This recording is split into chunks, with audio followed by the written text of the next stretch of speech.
talk in this session, and she's going to talk about the R matrix approach to electron scattering and related processes. Thank you. You should all hopefully see my screen now. So, Yes. Great, excellent. So I'll make a start. So I'm going to talk about the R matrix approach, and what I would like to do is tell you a little bit about the approach, how we use it in electron scattering, where we've used it for decades, and what we have done so far in terms of ISEC. So I will apologize because I wasn't able to attend the second talk this morning, so I may repeat some things or perhaps skip something that I think might have been said before. So the R matrix approach is an approach that was developed in nuclear physics a long time ago, in the 40s. But it has been applied to processes in atomic and molecular physics for 40 years or more. And the approach, as I will talk about it, is a time-independent implementation to treat electron molecule scattering and related processes. And it was developed mainly in the UK, but not only, and the computational implementation that I will talk about is the same. So we can treat electron molecule collisions with this approach and the software. We can treat positron molecule collisions because at the end, in principle, this is just changing the charge of your projectile, although this isn't true, of course, because if you have positrons, you can have positronium formation. This leads to difficulties because the problem requires, if you have positronium, 2 leptons in the continuum, and the implementations that we use are for a single lepton, a single electron or positron in the continuum. You can treat photoionization of molecules because at the end of the day, for us, from the point of view of scattering, photoionization is half a scattering process. No electron comes in, but 1 electron comes out. And you can use it as well, the method and the codes, as I will explain them to you, to interface with a different implementation of the R matrix method, which is the R matrix with time, that solves the time-dependent Schrödinger equation.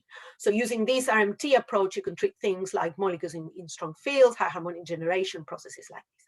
And of course, if you can treat molecules, you can treat clusters, small clusters, and I will of course talk about those because we're interested in environment in ISEC. So as I said, the R matrix approach solves the time-independent Schrödinger equation. So you have a Hamiltonian that will describe your system. We'll call it the n-electron system, your target, without interaction. It will describe the motion of your projectile, an electron in our case, and the interaction between the two. So you solve the time-independent Schrödinger equation subject to appropriate boundary conditions. The idea with the R matrix method is what you say is that you can separate this problem into 2 regions separated by a sphere of a radius A. When your electron is close enough to your molecule, and this is what we define as the inner region, all effects must be considered. The electron is indistinguishable, and therefore you have exchange. You also have short-range correlation effects. All of these have to be taken into account if you want to describe the system accurately. However, when the electron is sufficiently far apart, and we define that as the outer region, the exchange is negligible, and therefore you can describe the motion of the projectile as the motion of a particle subject to a non-spherical static potential that is due to the molecule. So the idea, therefore, in the matrix approach is to produce wave functions for the inner region and wave functions for the outer region and combine those. The forms of the wave functions for the inner region, I'm going to go a little bit through this theory. I have only a couple of slides of these, and then I want to explain to you a bit more what we do in practice for the calculations, but I thought it was relevant to explain where the method came from. So at the top there, you have the equation for the inner region, for the outer region wave functions, which is simple because the electron is distinguishable. You have 2 terms, a term that is reduced radial wave functions, which describe the motion of your projectile, the electron that is free. And then you have those channel wave functions that will describe all of the internal state of your target, all of the possible initial and final internal states of your target, and the angular behavior of your electron, i.e. we make use of a partial wave expansion. So basically the formulation of the R matrix method, if you want mathematically, can be summarized by the 2 equations there in the middle that match not only the wave functions in the inner and the outer region, but also implicitly through the first equation, the derivatives of these 2 wave functions, okay?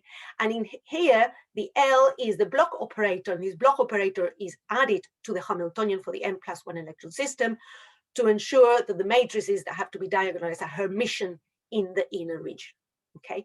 So with this in mind, we know what the outer region wave functions look like. What do the inner region wave functions look like? Well, these are written as a linear combination of some functions that we call the R matrix basis functions that are solution of the sum of the Hamiltonian for the n+1 system and the block operator. And these are multiplied by some energy dependent coefficients.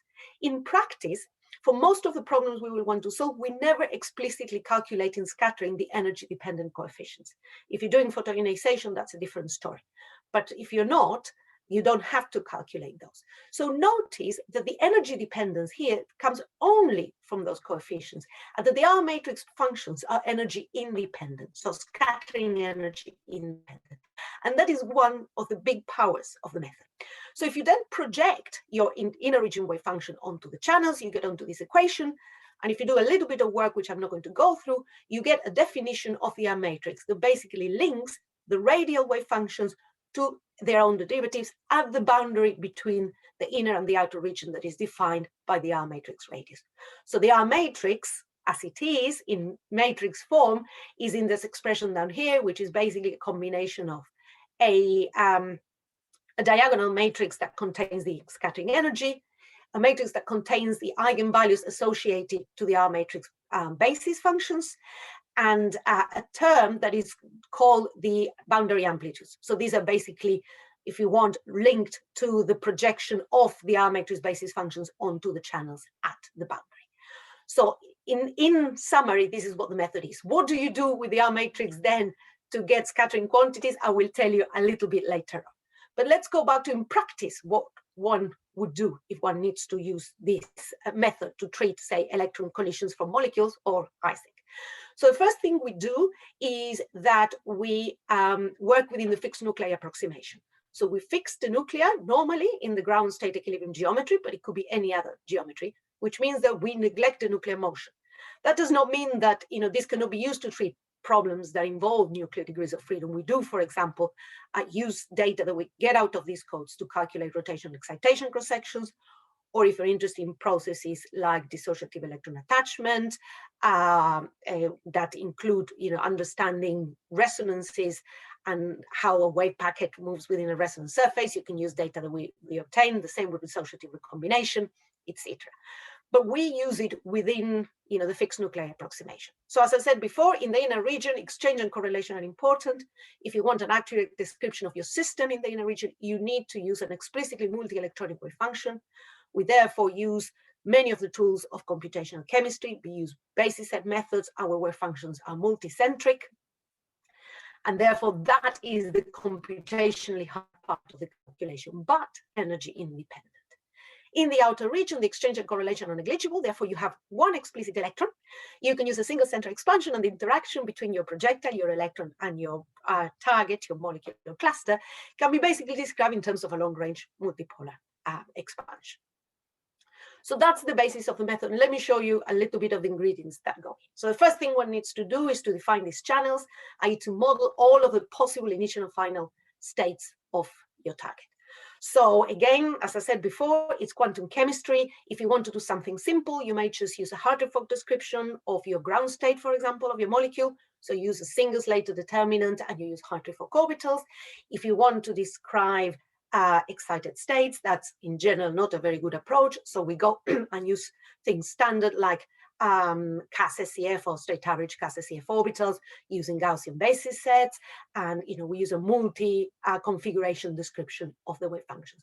This is all reasonably straightforward, with one caveat. For the R matrix method to be to work, one needs to make sure that all of these target states, the wave functions or the electronic densities associated to these target states, are contained within the R matrix sphere, are restricted to the inner region. So that poses in principle limitations on, for example, how diffuse are the states that you can treat, how big the molecules. If a molecule is, for example, very long, you may have issues with this, and I'll come back to this because we have done some work to overcome, we have done work that has helped us overcome this problem to some limit. So this gives us some of the physics, but a lot of the physics of how well we're going to describe the problem comes from this expression for the R matrix basis functions. So this is what is called the close coupling approximation, where we expand this wave function in terms of two different sets of terms. The first one is a summation of wave functions that describe the different target states, our target, the states of our target of a system, multiplied by some continuum basis set. So these are orbitals that are used to describe the electron in the continuum while it's inside the sphere. The other set of terms is what we call the L-square functions, and they are there to describe short-range correlation and polarization, to relax orthogonality. It's important to highlight that all of the orbitals we use have to be orthogonal. We haven't got in the implementation in the code overlap integers. That simplifies the calculations. It sometimes makes things complicated when you want to describe peculiar things, perhaps unusual things.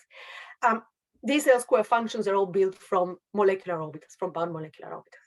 And in scattering theory, there are three very well established approximations in levels of complexity as to how you describe your problem, which are listed here. I'm not going to go into them, but if you've got a question about them, just ask me later, okay? So what do you do with all of these? Well, you've got your wave functions in the inner region, and you have your target wave functions that allow you to define your channels. And to solve the problem in the outer region, which is what will allow us to obtain observables related to the scattering, what we do is solve a set of a couple differential equations, which are these ones, which are relatively simple compared to the inner region problem. And these ones will give us the radial wave functions. The coupling of the channels comes from the interaction potential, where we use dipole and quadrupole moments, transition and permanent moments to describe the interaction between the electron and the molecule. And using the R matrix at the boundary as our initial conditions, we solve these differential equations by a method that we call a propagation. And when we do that, what we do is we obtain the radial wave functions at a distance that is sufficiently large, and that can vary from problem to problem, but of the order of 100 Boyes, right? So that we can match these radial wave functions to the asymptotic expression for these functions, which are known. And this is the expression for the open channels here. What you can see is the radial wave function asymptotically can be expressed as a combination of sines and cosines and the K matrix elements. So it is from these K matrix elements, the elements of the K matrix, that one can obtain all of the scattering information that one needs. It's trivial to obtain S matrices or T matrices from them, and then you can calculate cross sections for elastic scattering, for electronic excitations, or as I said before, and I've got an example here, you can calculate also, for example, the energy of resonances, the lifetime of the resonances, the quantum defect associated to them, etc. So the method we use mainly in scattering to look at resonances, to look at elastic scattering and electronic excitation. So what's the power of the method, to summarize, as I've explained it? Well, the computationally hard part, which is the inner region, is energy independent. This is not 100% true in the sense that there are some problems that have been treated where actually the computationally hard part of the problem is the outer region. But overall, we have something that is energy independent, which means that in the outer region, we can use an extremely fine energy grid, which helps, for example, if you're trying to look for very long-lived resonances, things like this. And because we use the close coupling approximation, the treatment of inelastic processes, electronically inelastic, because we're working within the fixed nuclear approximation, is straightforward. What are the downsides of the method? The fact that it is ab initio means that we are not always able to control the quality of what exactly we describe. So it's not easy for us to say, well, can we switch off the polarization effects? Can we switch on, exchange or something like this? So sometimes it's difficult to work out how to find the details of the physics that the calculation is describing. And even though, and I've said that the computationally hard part is energy independent, and that sort of reduces the computational cost, it is a method that can be computationally intensive, particularly if you want to use highly accurate or highly sophisticated approaches to the description of the wave functions. So the code that we use, and I'm going to spend a couple of minutes saying this because it's something that we put a lot of work on over the last couple of years, and we is myself and a number of colleagues and a number of institutions that I will mention later. So the code is called the UK ARMO Plus Suite, and this is freely available. We release it on Zenodo. Whenever we update the codes, we release a new version. The version's there.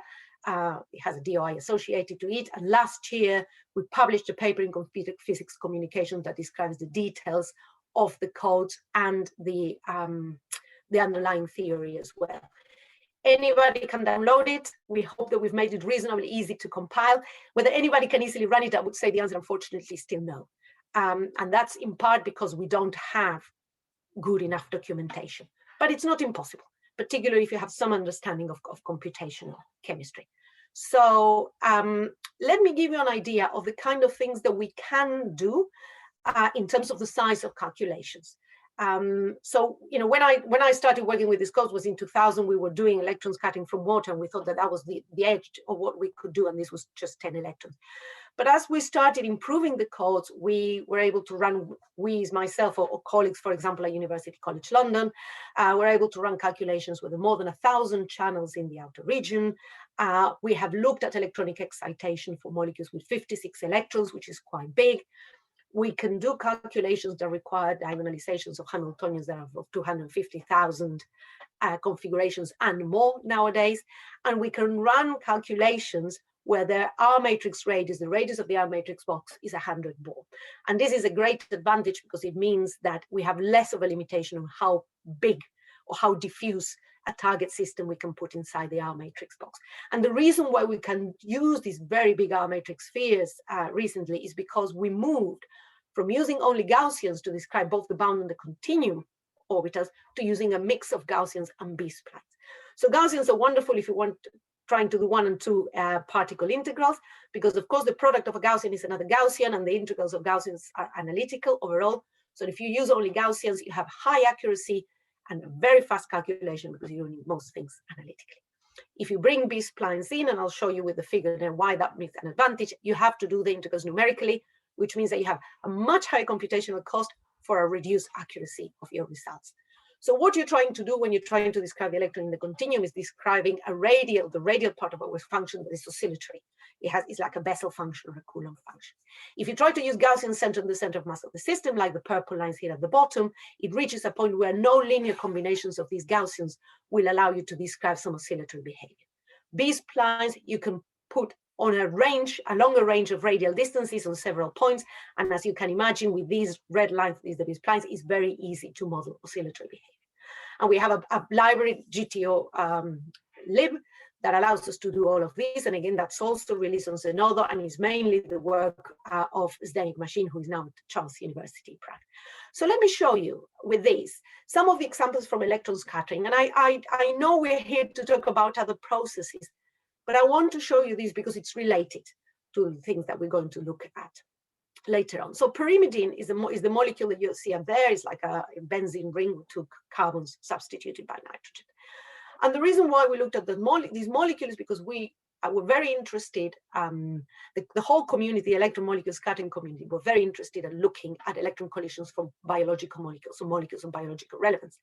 When it was clearly understood that low energy electrons, sub-ionization electrons, could damage molecules in general, in particular biomolecules, so that you have ionizing radiation in a cell, you need to look at what the low energy electrons are doing to understand how much damage these may cause, the ionizing radiation may cause, for example, to the DNA, etc. So the community moved on to try to look at biomolecules. So you can't do a calculation with DNA, it's too big. You can't do a calculation with a nucleobase, like, for example, thymine, but these molecules have very reduced symmetry, and that means that the calculations are bigger. These calculations that I'm showing you here, we started doing probably not a decade ago, but not far off. We didn't have the codes as well developed as we've got them now. We had an older version of the code.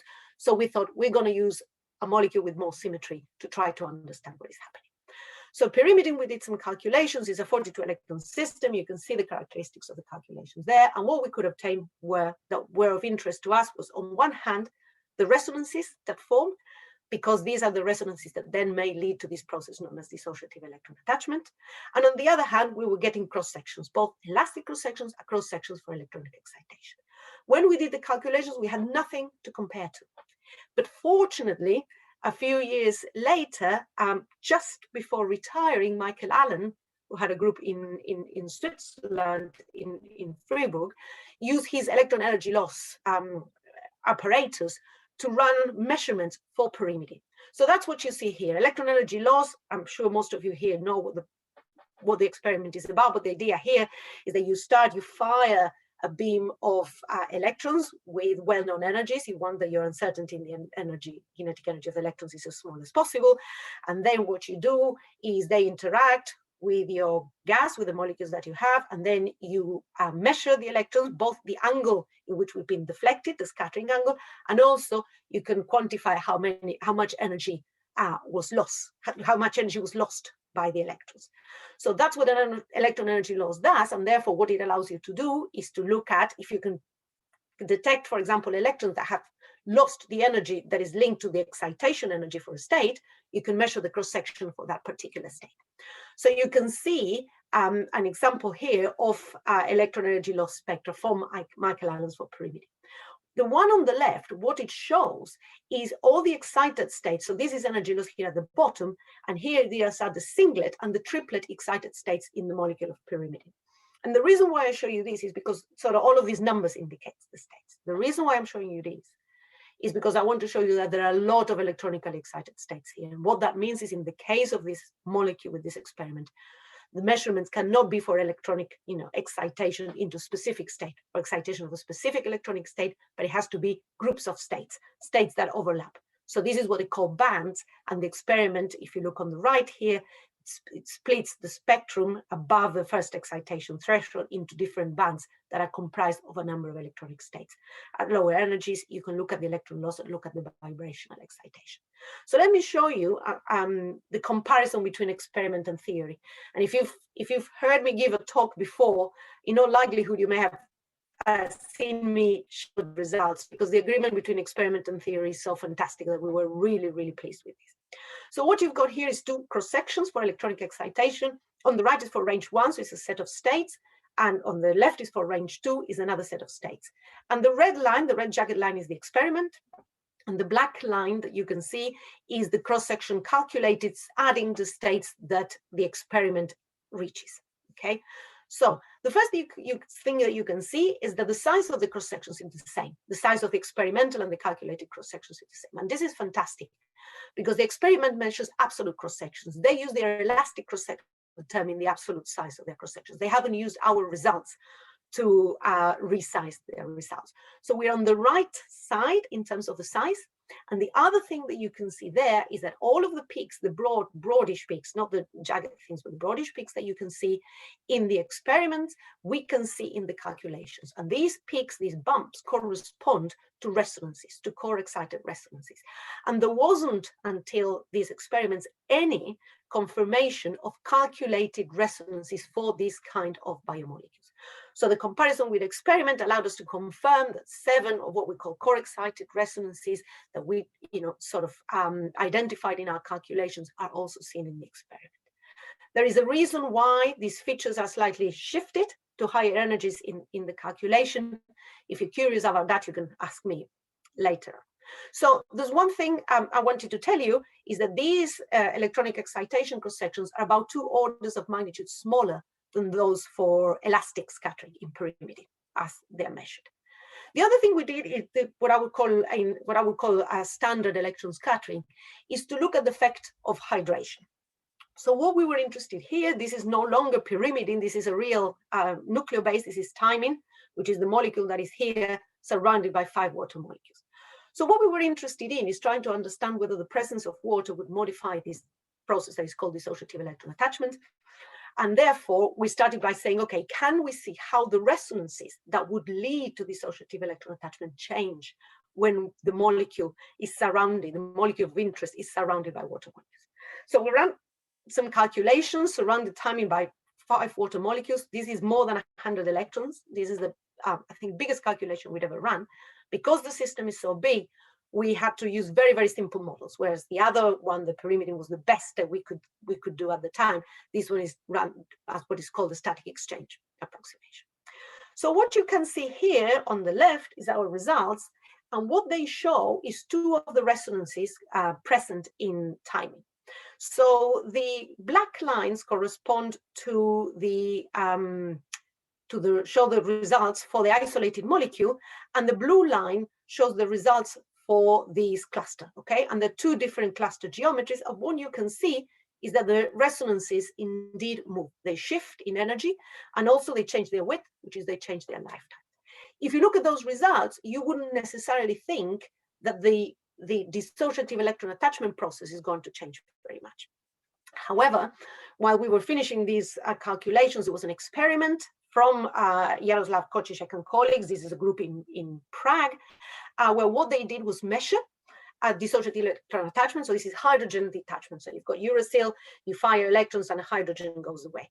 And what they did is they did it from isolated, uracil or thymine. The results are the same for both molecules, and then surrounded by a few water molecules. They couldn't say how many, but they knew that there were very few. And what they see, if you compare the top here, uracil from the two different types of hydration, is that the signal for the hydrogen detachment, this is mass spectra, completely disappears. So the hydrogen detachment is completely quenched, which is something that we can't really explain from how much the resonances change. Fortunately, a few years later, the group of Jorge Kohanov at Queen's University in Belfast showed that what in fact leads to the quenching of the DEA is the presence of water that actually hinders the dissociation. It's not the electronic resonance formation part of the problem, it's the presence of the water molecules that prevents the hydrogen from going away. Now, in studying these processes, what we looked at from a fundamental point of view is whether we could understand what exactly was happening in terms of the hydration. So I've got a simple case here. This is again a simpler molecule. This is pyridine with just one water molecule. And what we realized is that if we were looking at resonance formation, you could identify two contributions to the effect of hydration. One that we call indirect and one that we call direct.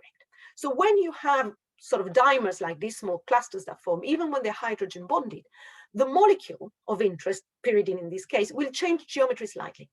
And these changes in geometry may lead to changes in the resonances, in the resonance energies and lifetimes. And that's what you can see here if you compare the green with the red. Apologies, because I know the figure is not very good. So we ran a calculation with just the pyrimidine in its ground state equilibrium geometry. Then we change the geometry to the geometry we have in the cluster. We get slightly different results and we compare, and we get what we call this indirect geometry effect. And then there is what it's called the direct effect, which is what happens when the water molecule is actually there.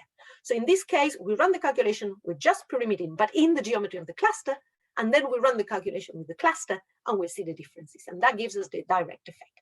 And the comparison here is between the green and the blue lines. And what you can see is that the effects will be different for different resonances, and in some cases they may shift the resonances to higher energies, other resonances to lower energies. And the total effect is of course the sum of the two. But this allowed us to identify and understand better how the environment, how the hydration was affecting resonance formation. So let me now go to what we're really interested about here, which is ISEC. And I will present an example first on atomic clusters. I have to say I got into this problem because Nico Sisura approached me a few years ago. He wanted to use the R matrix method and the R matrix codes to treat the problems, ISEC, and that's what he's been doing. So the results, what I'm going to show are basically, I would say, mostly the work of Nicolas and his collaborators with my support. So the first system that we looked at is neon plus and helium. So from the point of view of somebody like me who comes from inelastic scattering, ISEC is basically inelastic scattering in the sense that you start with an electron that has a given energy, the electron interacts with your target, and you end up with an electron that has a different amount of kinetic energy. So from that point of view, it's like, a standard inelastic scattering. Of course, the way your target has been modified is very different. So in this case, to try to understand ISEC in neon plus immersed in a helium cluster, we started by looking at electron scattering from a single neon plus and a single helium. So this is, as I said, our matrix inelastic calculation. And what we did was include 4 states in the calculation. The initial state, which is the lowest state of the neon plus. This is triplet degenerate, so this actually corresponds to 3 states. And the final ISEC state, which is the neon with all of the electrons on the helium plus. All of the other states that you might think of where you have excited helium plus or neon plus, they're much higher in energy. So in these calculations that were done for a range of neon helium bond length, we started with a very simple model. So all of the states were described at the Hartree-Fock level, that is with a single determinant and using Hartree-Fock orbitals. And it was a relatively modest, in that sense, calculation. So some of the results that we've got were these. What you can see here on the left is for a distance of 4 atomic units between the neon plus and the helium. You can see the ISEC cross-section as a function of energy electron energy. Of course, there is a threshold for this process to take place. You need the incoming electron to have at least around 3 electron volts for that plus the ionization energy of the neon to be enough to ionize the helium. What you can see here is the comparison with the asymptotic formula that Lenz presented this morning, and you can see that in this case, the R matrix that takes into account exchange predicts a much bigger cross-section than the asymptotic formula. In the figure on the right, what you can see is the same cross-section, but in this case, what we have done is plotted as a function of the different distances between the neon and the helium for 2 different scattering energies, 5 and 10. And you can see, as you would expect, that for the larger distances, the asymptotic formula gives similar results, or the same results as the R matrix calculations, but as the distance between the neon and the helium gets smaller, the differences get bigger. So because there's an interest in calculating clusters, something else that was looked at was the ratio between the Isaac cross-section for a neon plus with helium and the Isaac cross-section of a neon plus with 2 helium atoms. So in this case, to keep the size of the calculation modest, we look just as a linear configuration, so helium, neon, helium, because that means that you can keep the high symmetry, and that reduces the cost of the calculations. So if you can see here, this is again 2 energies, 5 and 10 electron volts. And if you look at that, what you can see is that the ratio, once you get to a 6 or 7, is more or less 2, so that the cross section for the neon plus with 2 heliums is about twice the size of that of the neon with 1 helium. It's not the case for the smaller bond length, but it's not far off. So that gives confidence to do what was done to calculate the cross sections here for 20 helium atoms, which is that 2,000 different geometries for these classes were obtained from a Monte Carlo approach. And then the cross sections for each of these geometries was obtained as a sum over all of the neon plus helium pairs, with the idea that the cross sections added.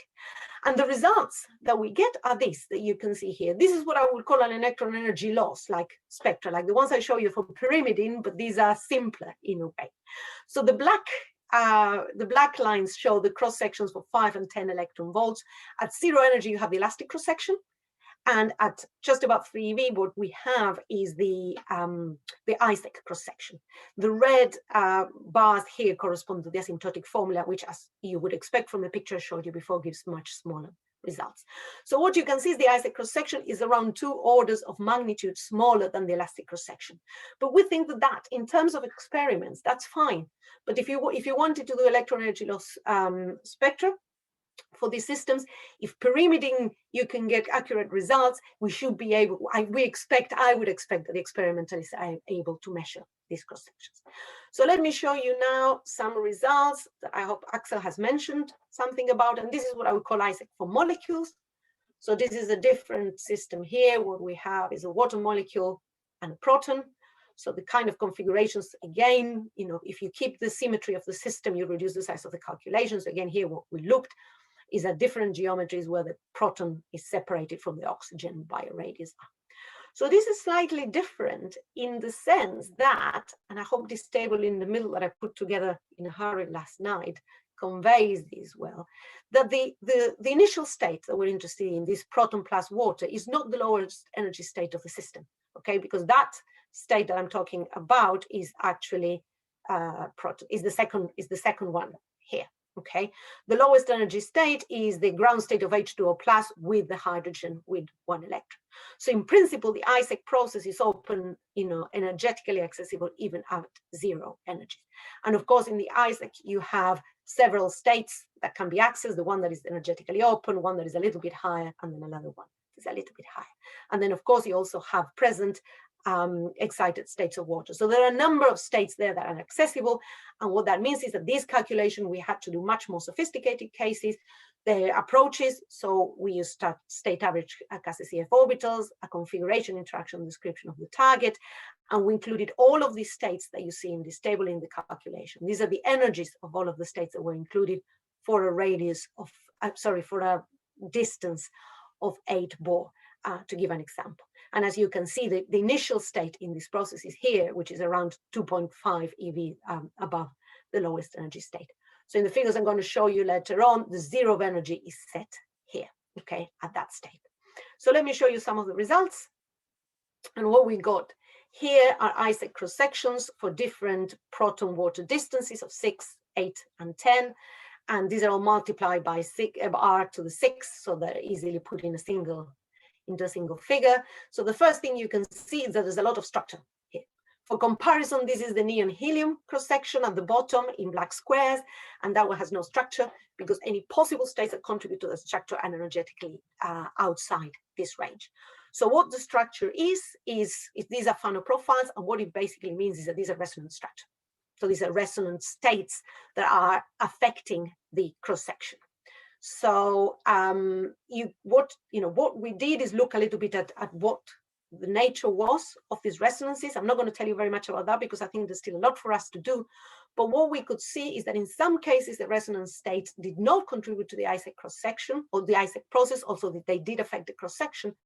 And in some other cases, there was a significant resonant contribution.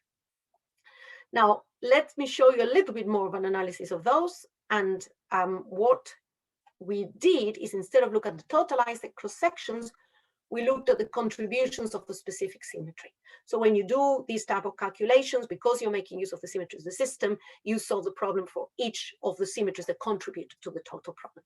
So in this case, we looked at the doublet A1 contribution, and what that allowed us to do is to look at the resonance states of doublet A1 symmetry. So this looks very similar to the cross-sections that we saw before. These are again for 6, 8, and 10 Bohr distance between the proton and the water molecule. And what you can see is all of this structure in more detail. And what we identified 3 different types of resonance states that are contributing to the structure here. So this lowest one here is basically a state of hydrogen and water, with water in a triplet state that corresponds to that excitation. So it's an excited state of water. That's the one that does not directly contribute to the Isaac. The red arrows here indicate resonances that correspond to states of hydrogen and water in a singlet state. So these are plenty, because what you have is that you have the Rydberg series that is converging to the threshold here of H plus H2O plus in the B2 state, which is the third state of H2O plus. And the third set of resonances are resonances that correspond to IO pair states. So either H minus plus H2O plus or H plus plus H2O minus. These were very surprising, certainly for me. And what you see is that these resonances, the resonances that, the resonance states that corresponds to H plus H2O, these are, they don't shift if you change the distance, because of course these are neutral systems. You take them a little bit apart, you put them a little bit closer, that's going to have much of an effect. So you can see in the figure that the resonances are all basically in the same place. However, when you look at the ion pair states, and there's an inset here where you can see the things in more detail, you can see that the resonances shift, and this is of course to be expected because you have 2 ions, and the interaction with them is much more dependent, of course, on the distance, almost strongly dependent on the distance. So I've reached the end of what I wanted to show you. I want to tell you brief conclusions of future work. I hope I have shown you that the R matrix approach can be used to describe and gain insight into the Isaac process. I think there's much more we could do. And in the very practical terms for the systems that I have shown you, we could look at more sophisticated target descriptions or description of. Certainly, if we threw some computational power at it, we could certainly look at clusters with more than 2 helium atoms and the geometry dependence. And in the case of water and the proton, it's the same, but I think there's much more perhaps to try and understand about the resonances that form these Fano profiles, the geometry effects. One could look also at water molecules. One could try to look more from a collision point of view, see how these cross sections change and so on. So you compare water, isolated water with a proton, etc. And of course, to some extent, I think Len's made the case this morning, there's a lot to study and understand of this process. And I think there's a lot that we could do applying these ab initio methods. And before I finish, I just want to say, as I said before, the Isaac work here is a collaboration. Nico and a lot of the people that work with him that did much of the work. The scattering results that I presented are either Zdenek Machines or Arthur Ratska, who were both students of mine at the time they did the calculations. The experiments of electron energy loss are Michael and Cristina Reghetta. And software development is something that we put a lot of effort in, but it's not just an open university effort. There's colleagues now in Prague, Zdenek Machine, and colleagues that are doing a lot of work there, UCL, Queen's University Belfast, and a number of funding bodies in the UK that have supported that software development. Thank you. Thank you very much for the great talk. Perfect timing. So any questions? You can again write in the chat if you want. Nico, go ahead.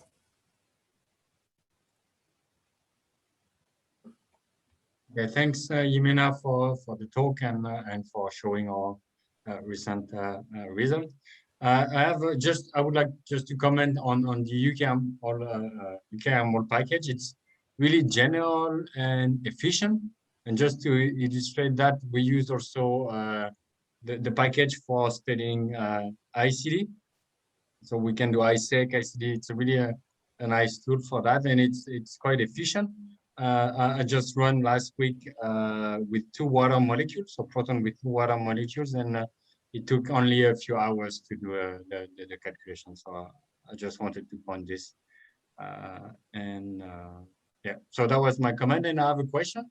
So we'll talk about that probably tomorrow during the roundtable discussion, but it would be nice to include nuclear dynamics during ISEC. And I know that there are works on R matrix with nuclear motion, mostly for diatomics. And I was just wondering how heavy would it be to do it for ISEC, and if it's too heavy, can we do some kind of Born-Oppenheimer adiabatic approximation and to do it? Okay, so I mean, I haven't thought about this very carefully, but I would tell you, what I think. So you're absolutely right that there is some implementation to treat, sort of the vibrations in diatomics, or the nuclear degrees of freedom in diatomics. This was done at UCL not that long ago. Diatomics, fine, but I think unless all you're interested in is neon plus with 1 helium, you have to go beyond diatomics in ISEC, yes, and that's where the complication starts, I think.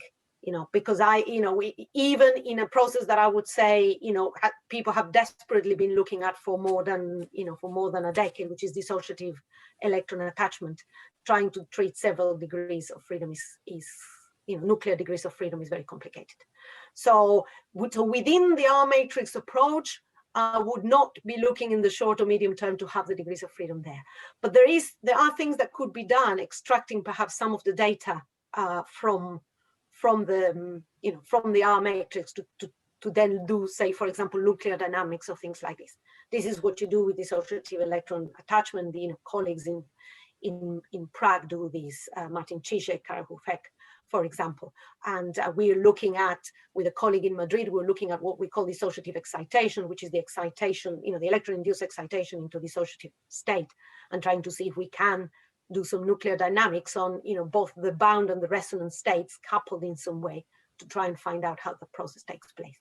So what one can always do, Nico, sorry, I was going to say, if one wanted to look at the nuclear degrees of freedom in detail, one would probably have to do something like that. What one can always do is to run the calculations, and as you said, if you stick to reasonable size systems with reasonable size models, you can do these on a desktop, and you can run for a large number of geometries, and then perhaps try to convolute those results in some way. Yes, if you had some vibrational function or some nuclear function like that, that might be a crude approximation to perhaps taking into account some, say, vibrational motion, if that was seen to be important in some process, for example. Yeah. So in that case, I mean, in this previous work, doing this kind of convolution usually gives reasonable result. We pass. We haven't done much of that. I did that a long time ago, and we never had experiments to compare with. So one needs to look at the problem, of course. If you have you have to be very careful. If you have resonances, yes, a lot of the cases, you need to do, use non-local approximations to do it accurately. But there are situations where, local approximations work, for example. If you're looking at non-resonant, processes that don't involve resonances, then, yes, it might be possible to do something and get results. It's a question of looking at the problem.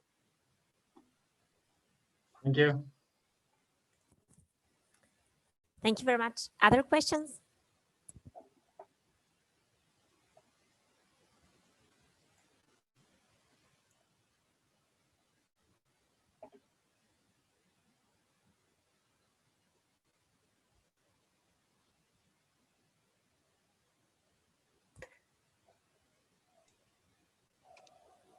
We still have about 12 minutes for questions. So Federico, go ahead.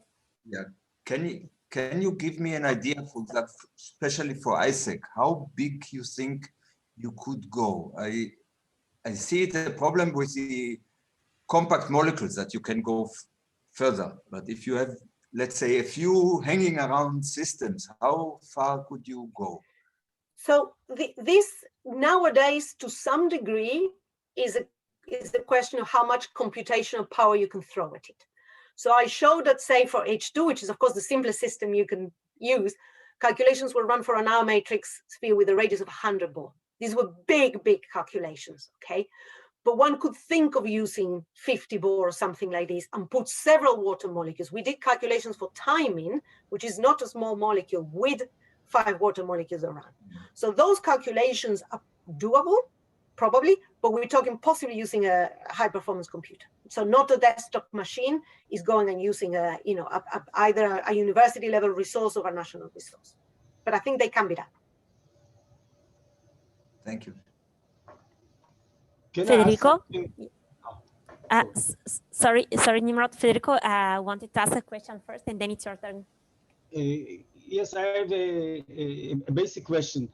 Can you, by the hard metrics, calculate the excited energy levels as function of the size of the radius of the sphere where you move from inner interactions to outer?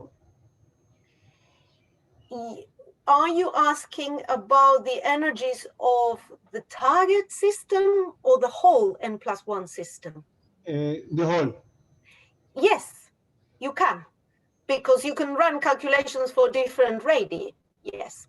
Yes. Yes, and particularly with B-splines, I think you can ensure that the quality of the description of the continuum is the same for all radii. So yes. Did you know if people use it to do what we call stabilization calculation to see the resonance position this way?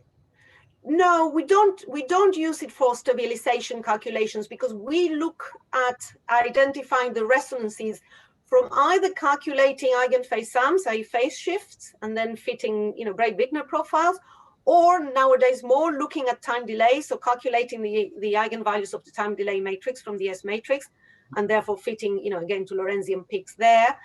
My colleague Zdenek Machine in Prague, who might be present, is now looking at a method to use Siegert states to identify. Yes, I understand, because I'm asking you, I will not get too far, but maybe I will get contact with you later, because if you do such calculation and you have the real eigenvalues as function of the size of the sphere in your case, then we developed a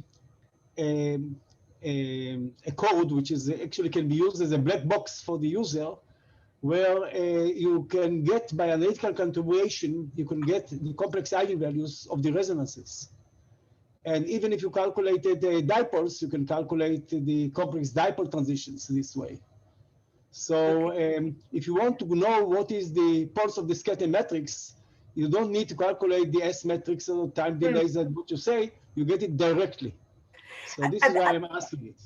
Okay, I think it might be interesting to pick it up perhaps later in the discussion. So let's continue it later. Okay, thank you. Okay, thank you. Federico?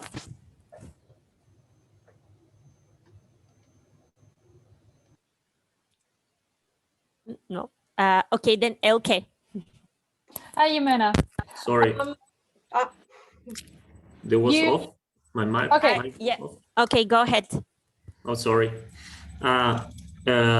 Just a small question about one of the pictures you showed with the red and blue arrows. Yes.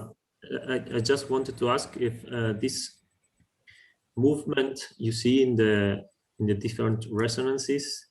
Okay, look, this system. Okay, you said that the red arrows are independent and the blue arrows are dependent.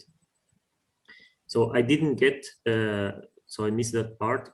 Why is, so red arrows are maybe, I don't know, resonance that are due to one of the parts of the system, and the blue arrows are resonances that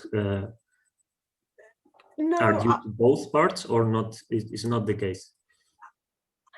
I wouldn't see it that way, in the sense that I think in all these resonances, the electron either attaches to the water or it attaches to the hydrogen, but it doesn't attach to the whole thing.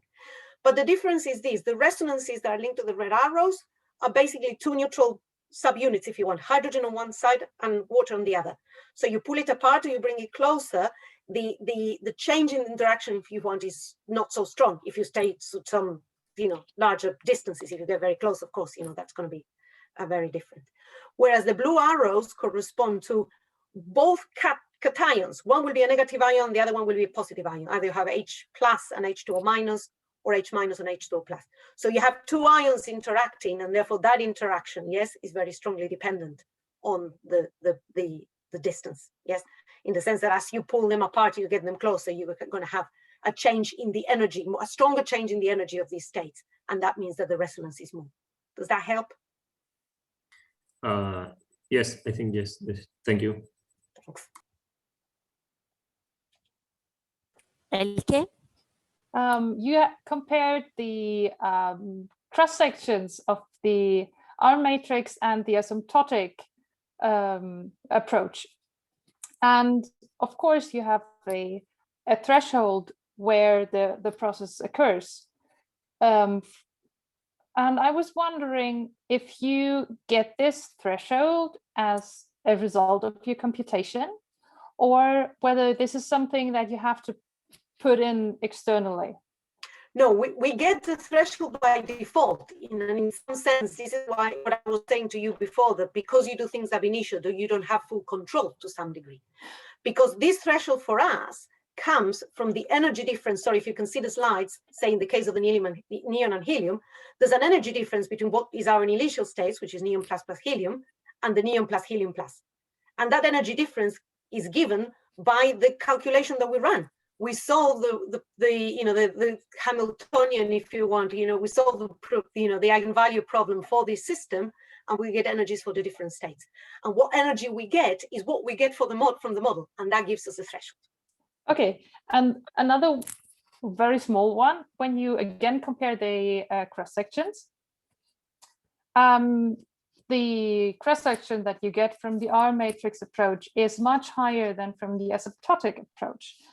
And when I compare this to the ICD case, that's usually because you have a much stronger orbital overlap, but this difference, yeah, okay, no, it's electron energy. But can you also refer this to the overlap between orbitals that is not included in the asymptotic formula, or yes. Is this something different?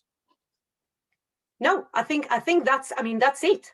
It's the fact that you've got the overlap between the orbitals, and in this case, you're also taking into account the correlation between this initial particle, this incoming and outgoing particle, and all of the other electrons. Okay, so, yeah. Thank you.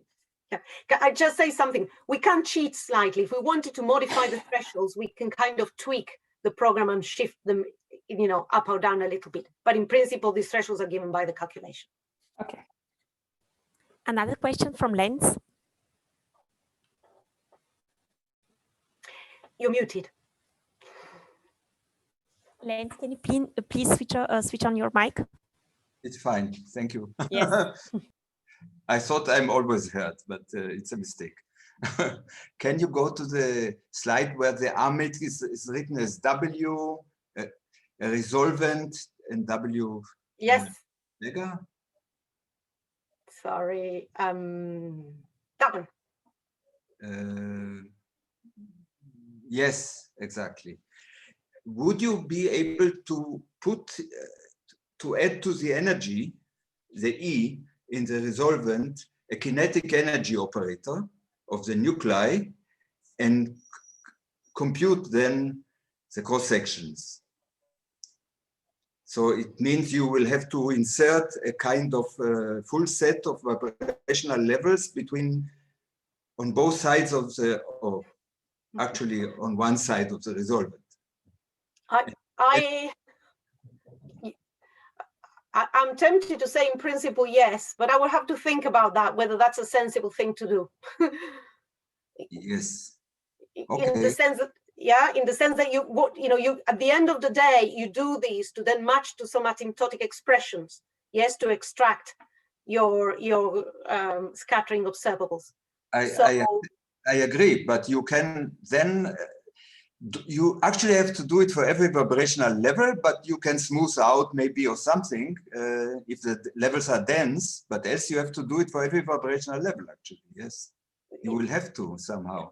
Yes, it might be. I have to admit, I've not looked in detail on what has been done at UCL in terms of including the vibrational degrees of freedom. So I don't know whether that's what they have actually done. I will have to check. Okay, thank you. Other questions?